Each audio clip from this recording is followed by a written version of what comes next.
here with David Mease. Thank you, David, for joining me. Tell me your title. I'm the Food and Lodging Supervisor for Environmental Health. Okay, for Environmental Health. Yes. Now, that sounds really big, and it is big because what they do is keep us safe.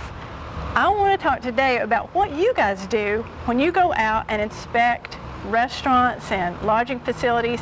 And I think most folks at home, you know, when you go into a restaurant and you see the grade, it's A, B, C. I hope you hardly ever see a C, but I'm sure it can happen. There are folks that work for Buncombe County that actually go out and grade those places. That's right. And that's what you guys do. That's correct. Now, tell me about that.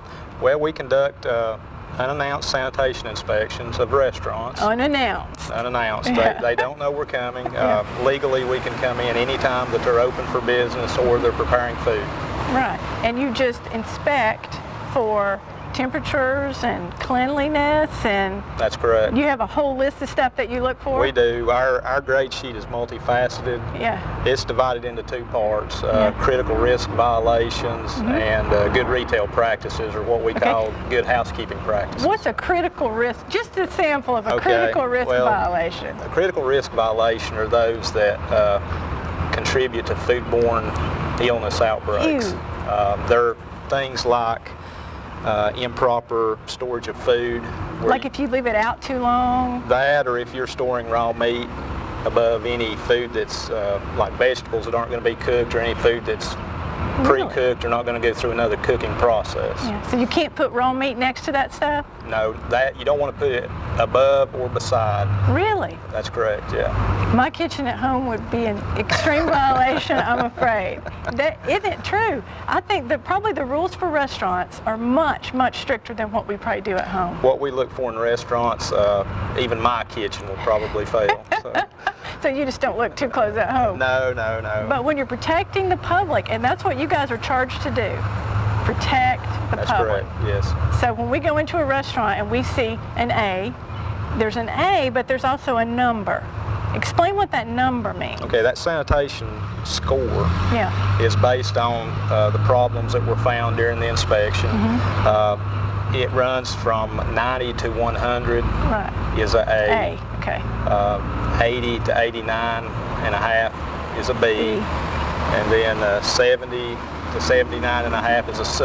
And if their sanitation score falls below a 70, then their food service permit is actually revoked on the spot. And they have to stop serving? Yes, they can't reopen. Yeah. I've never been to a C. I have to admit, I've never been in a restaurant if I could see the grade. Now, I've been in other states where you can't really find it, but I've never seen a C. Well, it happens occasionally. Not as, it's infrequent, but it does happen. Right. But B's are fairly frequent. I would say that they're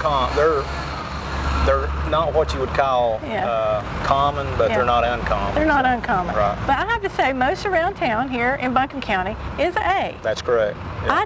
I try to get something above 97. If the restaurant is a 97 or above, I feel pretty good about it.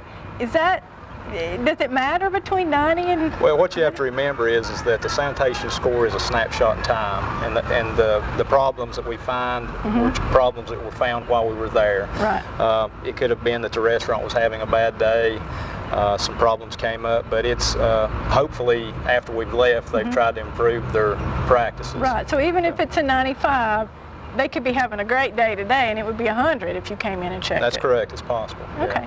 How often do you check these restaurants? Well, we have what's called now is a risk-based frequency of inspection. And restaurants it's based on their food processes and their menus, and also whether they serve a highly susceptible population or not. And when you think of that, think of nursing homes, hospitals, maybe schools that serve preschool-age kids. In my mind, I'm thinking, you know, Hardee's, McDonald's, Olive Garden, I'm just running through Tunnel Road here, you know, what the restaurants, but you guys inspect every food place. So you're talking, you inspect schools? That's correct. Schools, oh my goodness. School cafeterias, nursing home, food service facilities. And the hospitals? The hospitals, yes. We also do meat markets, produce stands. Wow, you guys are busy. We're very busy, yes. Wow, so you say risk high risk gets checked more often. That's right. When I first started years ago, every food service facility was inspected once every 3 months. Yeah. And now we've gone to a risk-based frequency of inspection, and it's based on their menu and their food processes, whereas if, say, a coffee shop is using reusable mugs, right. Those are required to be washed and sanitized properly, and we inspect those once a year. Okay. If it's a hot dog stand, yeah. or a pizza shop that just does pizza, they're inspected twice a year because the risk is less. Gotcha. If it's a middle school cafeteria, if it's a deli at a supermarket, those are inspected 3 times a year, once every 4 months. Now, how about the hotels that cater? Do you check that? We too? do. If it's a catering, a hotel that caters, they're inspected Category 3 once every 4 months. Or if they're doing a specialized process, we inspect those more frequently. It's up to once every 3 months is the most frequent we can inspect an establishment. This is a curiosity question on my part. Now I'm back to restaurants where I may frequently visit, right. the fast food and the sit-down restaurants. What do they get in trouble most often for? Well, it varies. You know, what we hope to see and what we really focus on is the risk factors. Yeah. Things like making sure the employees wash their hands when they're required to, after using the bathroom, right. after handling a raw product, or when they, you know, if they take the garbage out, they're required to wash their hands. We make sure that refrigeration is working properly, that it's holding, you know, food at 45 or below for cold food. Yeah. So now, do you do like the guy on Kitchen Nightmares where you take the white gloves and you check for... No, we don't do that. we actually have some standard equipment that we all use. I mean, right. one of the most important we have is a thermometer to check food temps with. We have a flashlight so that we can see into areas that might be dark. And right. We do have some specialized equipment, test strips that check the chemical strength of the sanitizing solution. Right. We do have thermolabel strips that we run through dish machines to make sure that they're getting hot enough to... yeah, so that the plates that are being used... so that they're clean and sanitized. Well, now that makes total sense, because that's the places where you could go somewhere and actually get sick. That's correct, yeah. That goes back to the critical risk factors, again, to make sure that employees are washing their hands, that they're not working when they're sick. You know, we all have to pay our bills. But unfortunately, in the food service industry, they don't have sick days like you or I do. That's right. So a lot of people do try to work when they're ill, when they shouldn't be working. Now, how about the buffets? Do they take special? You'll have to check those. We check those. We check to make sure that the food is being held at the proper temperature. If it's hot food, it should be 135 or above. Cold food should be 45 or below. So let's say you go into a restaurant and you use your equipment, your thermometers, and you find out something's not the temperature it should be, or that meat is sitting somewhere that it shouldn't be. Right. Is that where you take points off? Yes, it is. We do have what's called a corrective action tool that we use, and if it can be corrected during the inspection, the restaurant owner has the opportunity to do that. Right. If hot food's not being held at the proper temperature, it can be reheated or thrown out. We do ask in certain circumstances where the restaurant owner discards the product. And that way, we're actually just trying to protect the public health by doing that. Right. So if you take off, when they get their new score, let's say they had an A at a 97, and you find some discrepancies that need to be fixed, their new score might be an A, but it might be a 94. It could be, yes. Okay. And we do have, we all carry computers, and we can actually pull up the last inspection, and if it was a problem the last inspection and they haven't corrected it, then we can take more points. It's when we're out in the field, we have the professional judgment of using half the point deductions or full. And that's some things people may not know as well is we have very specific guidelines on how we can deduct points on certain items. It's not just up to what you feel like that day. The inspection report is a legal document, and the state has very specific guidelines on how points should be deducted. You know, it could. The public's perception is that if they have roaches, that it should be 10-point deduction. But based on the state rules and how the grade sheet's set up, we can only deduct a certain amount of points. So if you do find a place with bugs, you tell them you got to get rid of the bugs. We do. We tell them they need to hire a licensed pest control company to come in and deal with the problem. Yeah. It's a lot of times it's not just the bug problem. There's other problems that contribute to that, like poor housekeeping practices. Right.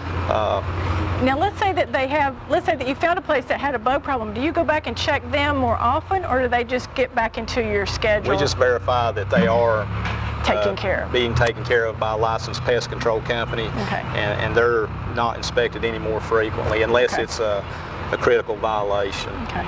Because I love the fact that you guys are out there checking these restaurants, because all I do is look for the grade and know y'all have been there and you felt good on that, at least on that day, on that snapshot, this place looked good. However, if I'm a restaurant owner, this could mean my livelihood. That's correct. What you guys say could essentially shut me down if I get a bad rep. So you've really taken care of the community on both sides by being fair to these places and keeping people healthy, because if you also miss something and they caused a sickness, you talk about shutting somebody down. Right, it has a big impact. I know Orange County in California conducted a study several years ago where they looked at sanitation scores before they started using sanitation scores that were posted, and after, and they found that the posting of sanitation scores actually improved the hygienic qualities of the restaurants. They actually did a better job. I believe that. Yeah. If you're gonna have to post the score that you got, man, if I've got a bad one, I'm gonna work really hard to make sure it's better next time. Right. It's actually a tool that can be used to make sure that they're trying to do a good job. Yeah. And I just got to ask this because a lot of people have asked, how do you get 102? Well, you, by North Carolina law, if the restaurant owner or manager has a Serve Safe food safety certification or an approved food safety course certificate, we're required to give them 2 points on their final grade. Cool. So it's based about the and these are classes? They are. They're a 2-day class where it's taught nationwide. Right. We actually teach it here in Buncombe County. I taught it myself for 4 years. Yeah. It's a 2-day course where we teach the basics of food safety all the way up to what we look for during an inspection. And there's a test at the end of the 2-day class, and if they pass, then they get a certificate. Well, now, this is a question that just came to me, but I've actually heard people speak of it. Let's say I go to a restaurant and I see something that I think is just disgusting. Do I call you guys and report it? Yes, you can. You can call our environmental health office and make a report. It can be anonymous. We just need to know the restaurant, the problems that the individual saw, and we will actually send an environmental health specialist that works that area of the county out to do an investigation. Oh, now that is great to know, because I'm sure people see those kind of things. And like you said, the grade is a snapshot of one day. That's correct. So if there's something going on that you guys need to know about, they can call. That's right. We also have on our website where you can go and find the grade, or what you guys report, your report on our website. I think it's called the Digital Health Center. Digital Health Department. Yeah. Yeah, and they can actually pull up the grade. They can actually read the comments that the environmental health specialist put in there. Yeah, so if you've got a restaurant that you're interested in, you frequent a lot, they might want to pull up that report and just see, you know, if you've got one that you think you might want to visit, they might want to pull that one up and see what they think before they go. So that's a great tool. I know a lot of people use that. It's real popular. I think you guys have done a great job, because you do, like you just said, your job unnoticed. Right. And hardly anybody knows that you guys do this. I think most people that I've talked to don't have a clue where that grade comes from. Right. And it comes from right here at home by our own Buncombe County inspectors. We're local health departments. If we're doing our job properly, then you never know we're here. That's right. So now you know.